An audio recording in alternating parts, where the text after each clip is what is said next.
ஈரானிய ஷியாக்களை பொறுத்த வரைக்கும் 12 இமாமியத்து கோட்பாட்டை அப்படியே இறுதி வரைக்கும் உறுதியாக கடைபிடிக்கிறவங்க ஈரானிய ஷியாக்கள்.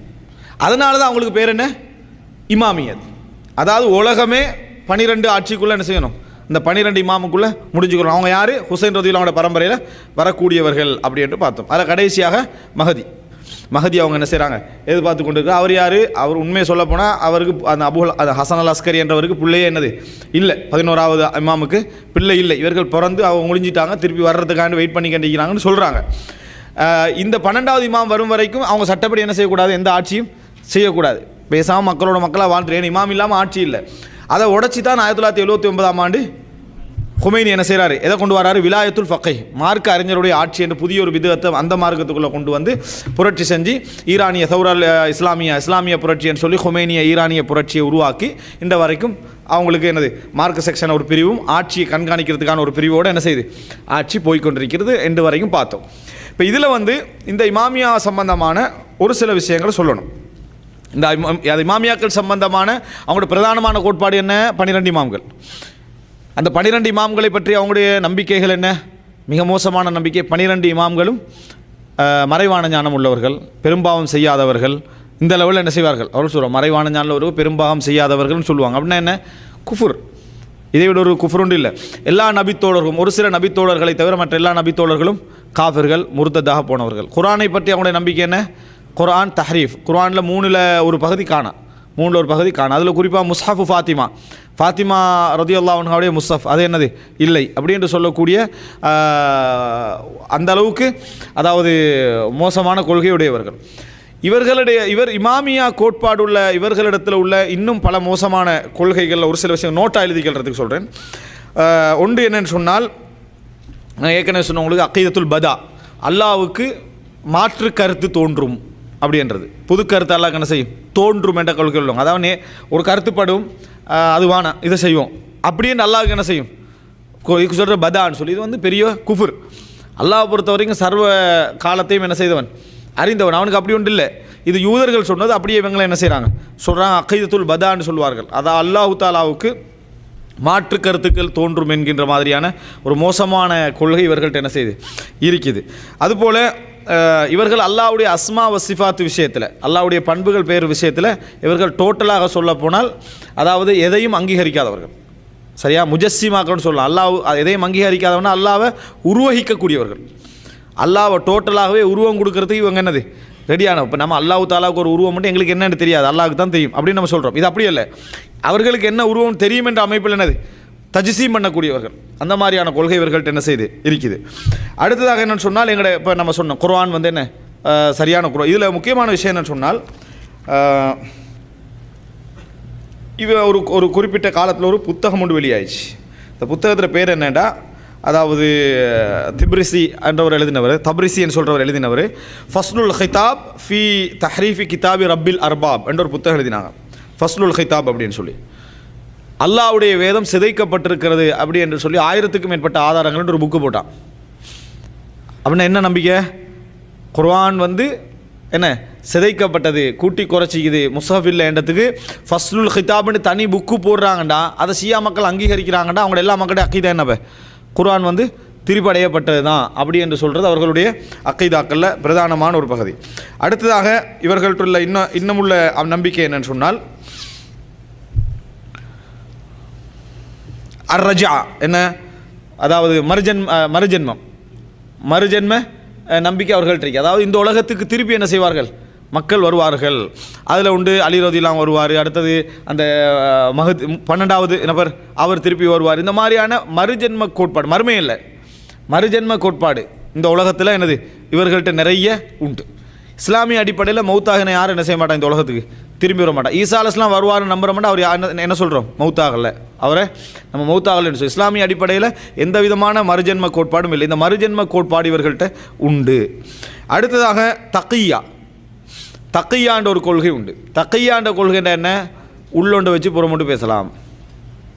அது மார்க்கத்துக்கு நலவு செய்கிறதுக்காக, அது மார்க்கத்துக்கு நலவு செய்வதற்கு உள்ளொண்டு வச்சு என்ன செய்யலாம், புறமொண்டு பேசணும். கிறிஸ்தவர்கள்ட்ட இது எடுத்திருப்பாங்களோ தெரியா, ஏன்னா கிறிஸ்தவ வேதத்தில் அப்படி இருக்கு, நீ பொய் சொல்கிறதுனால மற்றவனுக்கு ஏதாவது ஒரு நலவு வருமாக இருந்தால் மார்க்கத்துக்கு சேருவானா, இந்த பொய்யெல்லாம் என்ன செய்யலாம் சொல்லலாண்டு. அதே மாதிரி கொள்கை இவர்கள்ட்ட சொல்கிறது தக்கியா, அதுக்கு சொல்கிறது தக்கியா. நம்ம தக்கியான்ற அந்த தக்கியா இல்லை, நம்ம ஊரில் அது வந்து தா காஃபியா, அது துருக்கி மொழியிலேருந்து வந்தது. சரியா, தக்கியான்னு சொல்கிறது அது தரீகாவோட சம்மந்தப்பட்ட. இது தக்கியா, தக்கியான்றது ஒன்றை மறைச்சி ஒன்று சொல்கிறது. அந்த கொள்கை இவர்கள்ட்ட உண்டு. அதனால ஷியாக்களோட ஒரு விவாதத்தில் ஒழுங்காக பேசலாது. ஏன்? அதான் தக்கியா இருக்கு. அதே இபாதத்தை பொய் இபாதத்தா, அதாவது இமாம் இப்னு தைமியா சொல்வார், வழிகட்ட பிரிவாக இருந்தாலும் பொய்யை விட்டு தூரமான பிரிவது ஹவாரிஜிகள். ஏன்னா அவங்க கடும் தன்மையின் காரணமாக பொய்யிலே என்ன செய்வாங்க, கடுந்தன்மை காட்டும். பொய்யே தீன் என்று சொன்ன ஷியாக்கள், ரைட்டா, பொய் தான் தீன் என்று ஆக்கினது ஷியாக்கள் அப்படின்னு சொல்லுவார். அடுத்தது என்னன்னு சொன்னால், இவர்கள்ட்ட ஒரு நம்பிக்கை இருக்குது, அதாவது தீனான்னு சொல்வார்கள். இந்த உலகத்தில் உள்ள மண் இருக்குதே, இந்த மண்ணை பற்றி இவர்கிட்ட தனியான ஒரு நம்பிக்கை இந்த ராஃபிதாக்கள்கிட்ட, இந்த இமாமியத்து கோட்பாடுகளோட்ட என்ன நம்பிக்கை என்றால், ஷியாக்கள் ஒரு குறிப்பிட்ட வகையான மண்ணிலிருந்தும் மற்றவர்கள்லாம் வேறு மண்ணிலிருந்து படைக்கப்பட்டவர்கள். விளங்கிட்டா? ஷியாக்கள் குறிப்பிட்ட மண்ணிலிருந்தும் இவர்கள்லாம் வேறு மண்ணிலிருந்து படைக்கப்பட்டவர்கள். ஆனால் இது ரெண்டு கடையில் சின்ன ஒரு கனெக்ஷன் ஒன்று இருக்குது. அதனால தான் ஷியாக்கள்கிட்ட உள்ள சில நலவுகள் இவர்கள்ட்டையும் இருக்குது. எந்த நலவு எங்கள்கிட்ட தெரிஞ்சாலும் இந்த மண் மிக்ஸ் ஆகினதால் வந்தது, அவர்களுடைய மண் எங்களோட மண்ணோட மிக்ஸ் ஆகினதால தான் எங்கள்கிட்ட சில நலவுகள் இருக்குது. எந்த கெடுதி ஷியாட்ட வந்தாலும் எங்களோட மண் அவங்களோட கலந்ததுனால தான் என்ன செஞ்சது, அது ஷியாக்கிட்ட அந்த கெடுதி வந்தது. இப்படி ஒரு கேடுகட்ட நம்பிக்கை ஒன்று இருக்குது. இவன் செய்கிறதுக்கெல்லாம் மண்ணை காரணமாக சொல்கிறது. அதாவது மண்ணால் படைக்கப்பட்டிருக்குது, நாங்களும் மண்ணால் படைக்கப்பட்டிருக்கிறோம். அவர்கள் படைக்கப்பட்ட மண்ணுடைய அர்த்தம் வேறு. இது வந்து கன்ஃபார்மாக அடுத்த மதத்துலேருந்து எடுத்தது தான். சரியா? அந்த மண்ணில் உள்ள எல்லாமே நலவுகள், நாங்கள் படைக்கப்பட்ட மண் எல்லாமே கெடுதிகள். ஆனால் இது ரெண்டு கடையில் ஒரு கலவை என்ன செய்யுது இருக்குது. அவர்கள்ட்ட என்ன நலவு நடந்தாலும் அது அவர்களுடைய மண் எங்களை கலந்ததுனால வந்தது. அவருக்கு என்ன கெடுதி நடந்தாலும் டோட்டலாக நாங்கள் தான் காரணம். அதனால் மறுமையில் அல்லாஹ் என்ன செய்வானண்டா, ஷியாக்கள் பாவம் செஞ்சுட்டு வந்தாலும் அந்த பாவத்தெல்லாம் தூக்கி மூமின் இந்த இவர்களோட அஹ்லு சுன்னாவுடைய தட்டில் என்ன செஞ்சிருவான், வச்சிருவான். ஏன்னா இந்த மண்ணால் தான் இவர்கள் என்ன செய்தார்கள், பாவம் செய்தார்கள். இது அவர்களுடைய தனியான நம்பிக்கை. இதுக்கு சொல்கிற அக்கீதத்து தீனா, களிமண் நம்பிக்கை. வணங்கிட்டா? இதுக்கு என்ன சொல்கிறேன்னா, களிமண் நம்பிக்கை. இதெல்லாம் படிக்கணுமான்னு யோசிப்பிக்கலாம். இந்த அளவுக்கு மார்க்கத்தை கேவலமாக கொண்டு வைத்திக்கிறான். இந்த அளவுக்கு இது இப்படி ஒரு மைக்கு போட்டு ஒரு மணித்தியாலம் ஒதுக்கி இதெல்லாம் நம்ம படிக்க வேண்டிய நிலைமைண்டா அவன் மார்க்கத்தை எவ்வளோ விளையாட்டு கேலி கூத்தா என்ன செஞ்சுக்கிறாங்க, மாற்றிக்கிறான்னு பாருங்கள். அடுத்தது என்ன அப்படின்னு சொன்னால், அஹ்லு சுன்னாவை பற்றி இவர்களுடைய நம்பிக்கை என்னன்னு சொன்னால், நாங்கள் எல்லோருமே, அதாவது இவர்கள் அல்லாமல் இருக்கக்கூடிய உலகத்தில் உள்ள எல்லோருமே அவர்களுக்கு சேவை செய்ய படைக்கப்பட்டவர்கள். எங்களை கொல்றதில் அவங்களுக்கு நன்மை உண்டு. இது அக்கீதா அவங்களுடைய. நாங்கள் அவர்களுக்கு சேவை செய்ய படைக்கப்பட்டவர்கள், எங்களை கொல்வதில் மறுமையில அஜிர் உண்டு என்பது அவருடைய நம்பிக்கை. அப்போ அது கீழே வாழ்கிற அஹ்லு சுன்னாவுடைய நிலைமை என்னன்னு பார்த்துக்கோங்க. ஏதோ உலகம் பார்த்துட்டு இருக்குது, ஏதாவது பிரச்சனைகள் வரும் என்றதுனால கொஞ்சம் மௌனமாக இருக்கலாமே தவிர மற்றபடி எந்த மௌனமும் என்ன செய்யாது, அவர்கள்ட்ட இருக்காது. அவர்களுடைய நம்பிக்கை. அடுத்தது என்ன அப்படின்னு சொன்னால், அவங்கள்ட்ட புனிதமான இடங்கள் 3 இருக்குது. மக்கா மதீனா விட்டுட்டு புனிதமான இடங்கள் 3 இருக்குது. ஒன்று வந்து கர்பலா, ஒன்று வந்து கர்பலா, இன்னொன்று வந்து என்னன்னு சொன்னால், அதாவது அதுக்கு சொல்கிறது நஜிஃப். சரியா? அடுத்தது வந்து கும், அடுத்தது கும். இது அவர்களுடைய பிரதானமான நம்பிக்கைகள் உண்டு. அதாவது மிக பிரதானமாக அவங்க நினைக்கிறாங்கன்னா அதை நஜிஃப். கூஃபா, கூஃபாவை ஹரம், கூஃபா ஒரு ஹரம், கர்பலா ஒரு ஹரம், கும் ஒரு ஹரம். கும் எங்கே இது? ஈரானில். வணங்கிட்டா? கும் வந்து ஈரானுடைய அவருடைய ஆன்மீக தலைமை என்று சொல்லலாம். சரியா? நம்ம இங்கே மதனியா, அவர்கள்ட்ட கும்மி. வணங்கிட்டா? இப்படி மதீனாவில் படிச்சுட்டு வந்தால் மதனியை நம்ம மதனின்னு சொல்கிறது வந்து மதீனா யூனிவர்சிட்டி வந்த பிறகு மதனி, அவ்வளோதான். மதீனா யூனிவர்சிட்டியில் மதனியில் அதுக்கும் சரியா ரீதியான ஒரு புனிதம் ஒன்று இல்லை. மதீனாவுக்குள்ள புனிதம் வேறு, மதனி என்றது சரியா ரீதியான ஒரு புனிதம் இல்லை. அது ஒரு அங்கே படிச்சுட்டு வரதுனால சொல்கிறது. இவர்களுக்கு அப்படி இல்லை. கும் என்றது ஒரு ஹரம், ஒரு புனித இடம். அதாவது நம்ம இந்தியாவில் இலங்கையில் இருந்தெல்லாம் கவர்ந்து இழுத்துட்டு போய் யூனிவர்சிட்டியில் போடுற இடம் எங்கே? கும். அவங்க வந்த உடனே போடுவாங்க கும்மி என்று. என்ன போடுவாங்க? கும்மி என்று போடுவாங்க. இன்றைக்கு நூற்றுக்கணக்கான சொல்கிறது ஆயிரக்கணக்கான கும்மிகள் தமிழ் பேசக்கூடியவர்கள் உருவாயிட்டாங்க.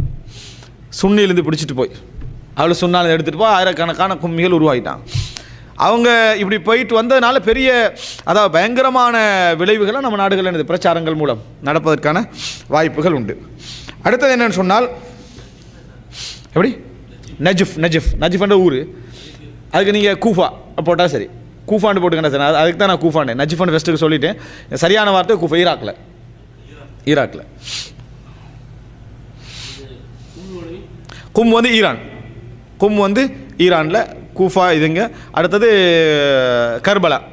கர்பலாங்க, அது ஈராக்கில். ரைட்டா, கர்பலா. அடுத்தது ஈராக்கில், ஈராக், கர்பலா ஈராக்.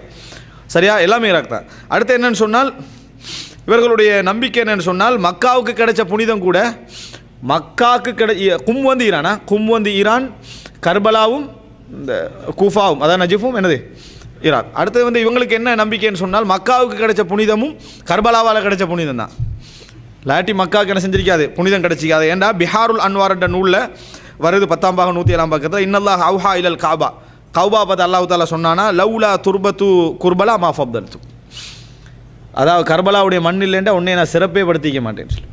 சரி, அப்போ எனவே கௌபத்துல்லாவுக்கு புனிதம் கூட என்ன கர்பலாவால் தான். அதாவது ஷியாக்கள் எக்ஸ்ட்ரீமாக போனாங்கட்டா அதில் ஹையை டச் பண்ணாமல், ஹை லெவலில் டச் பண்ணாமல் வர மாட்டாங்க. விளங்கிட்டா, எக்ஸ்ட்ரீமாக போனால் 160 140 போகிறதில்ல, 280 அது கியர் பாக்ஸ் உடையும் வரைக்கும் போகிறது தான்.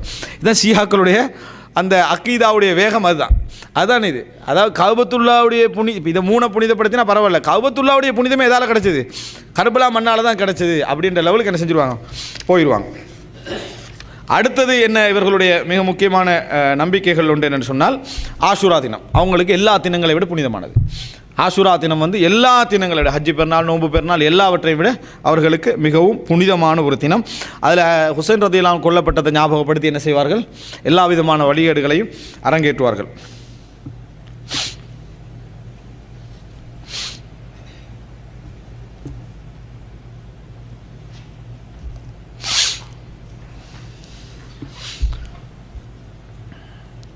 பையத் இல்லாமல் இஸ்லாம் இல்லை, இவர்கள் இன்னொரு அக்கீதா. பையத் இல்லாமல் இஸ்லாம் இல்லை. அந்த பையத்தை எல்லாருக்கும் செய்யக்கூடாது, அந்த 12 இமாம்களுக்கு மட்டும்தான் என்ன செய்யணும், செய்ய வேண்டும். அவ இப்போ செஞ்சுக்கிறது அதுதான் புதுசாக உருவாக்கி விட்டோன்னு சொன்னேன், விலாயத்துல் ஃபக்கை. விளங்கிட்டா, பையத் இல்லாமல் இஸ்லாம் இல்லை அப்படிங்கிற சிந்தனை அவர்களிடத்தில் உண்டு.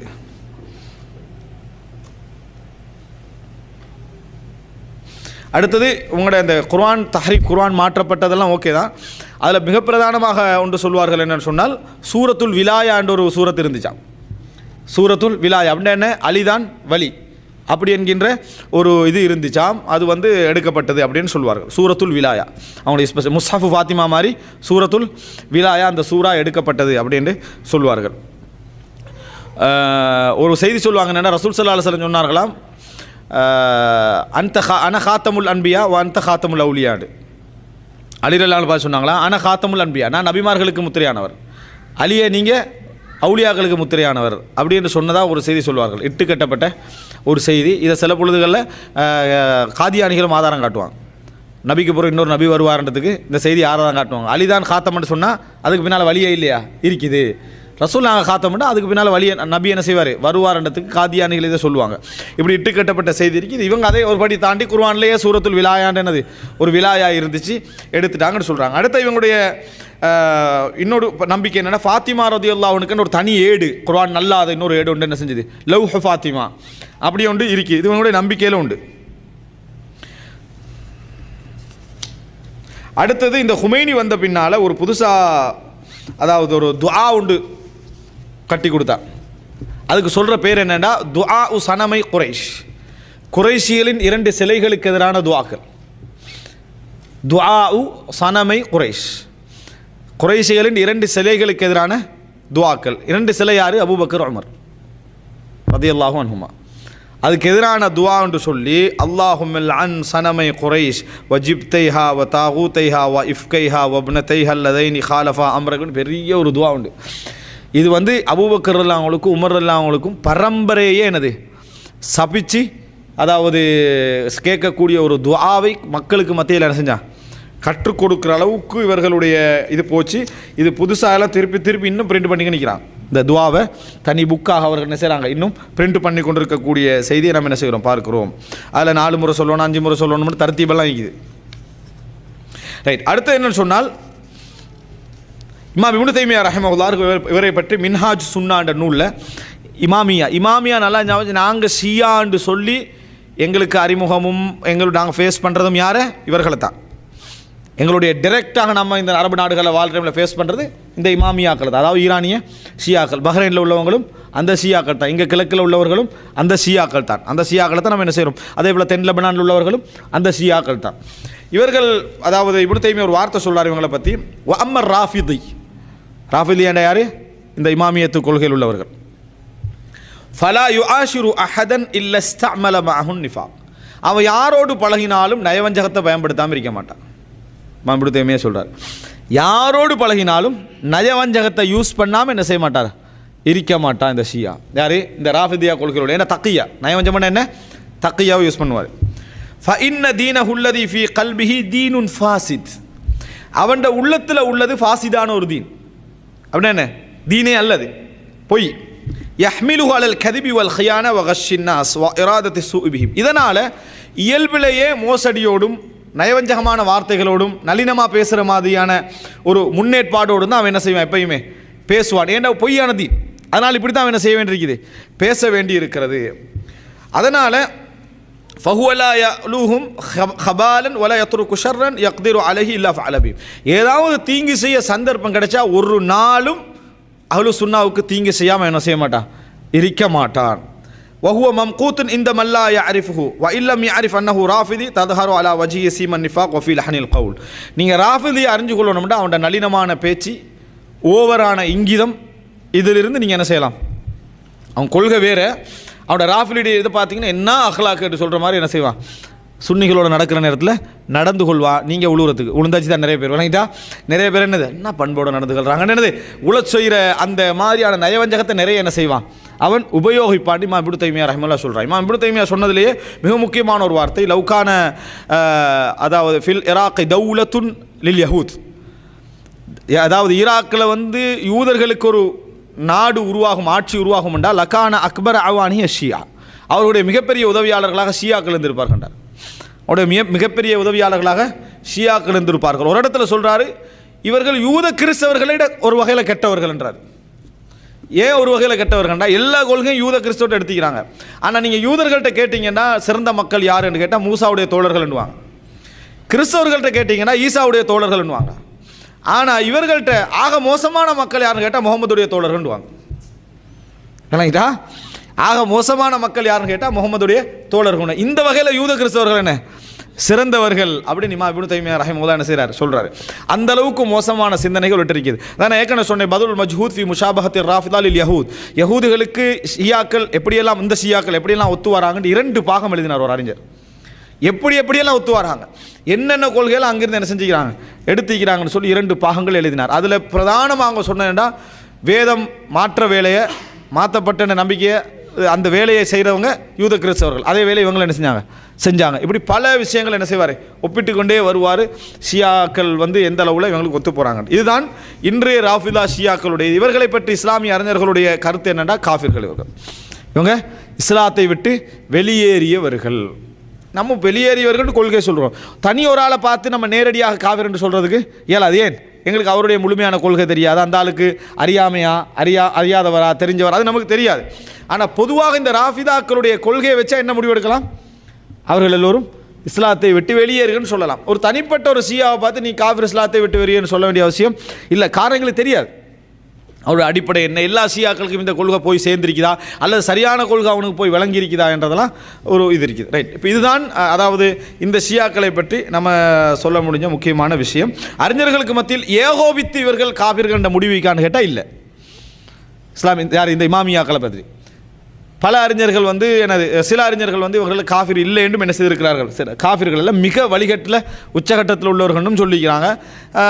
ஆனால் பல அறிஞர்கள் இவர்கள் என்ன செய்கிறாங்க, காஃபிர் என்று சொல்கிறாங்க. ஆனால் கொள்கைகளை தெளிவாக பார்த்தாலே விளங்குது என்ன, இவர்கள் இஸ்லாத்தை விட்டு வெளியேறியவர்கள். சரியா? அப்படின்னு இவங்களோட கொள்கையில் பிரதானமானவர்கள் நான் சொல்லலை, முத்தா என்ன, அதாவது தற்காலிக திருமணம் அப்படின்னு சொல்லி அவங்க சொல்லிக்கிறது. ரசூலுல்லாஹ் காலத்தில் இந்த தற்காலிக திருமணத்துக்கும் இவருடைய முத்தாவுக்கும் எந்த விதமான சம்பந்தமும் இல்லை. முத்தா என்பது ஒரு பகிரங்கமான, இவர்கள் செய்து கொண்டிருக்கக்கூடிய முத்தா என்பது பகிரங்கமான ஒரு விபச்சாரம் என்பதில் சந்தேகம் இல்லை. ஆனால் பொதுவாக இன்றைக்கு இந்த முத்தா என்ற விஷயத்துக்கு அவர்கள் எழுதிக்கிற சிறப்புகள் இருக்குது. நான் ஏற்கனவே உங்கள்கிட்ட சொல்லிக்கிறேன். அவ்வளோ சிறப்பு இதுக்கு எழுதி வச்சுக்கிறாங்க. இது சிறப்பு இல்லாட்டியே கட்டி பேத்துருவாங்க.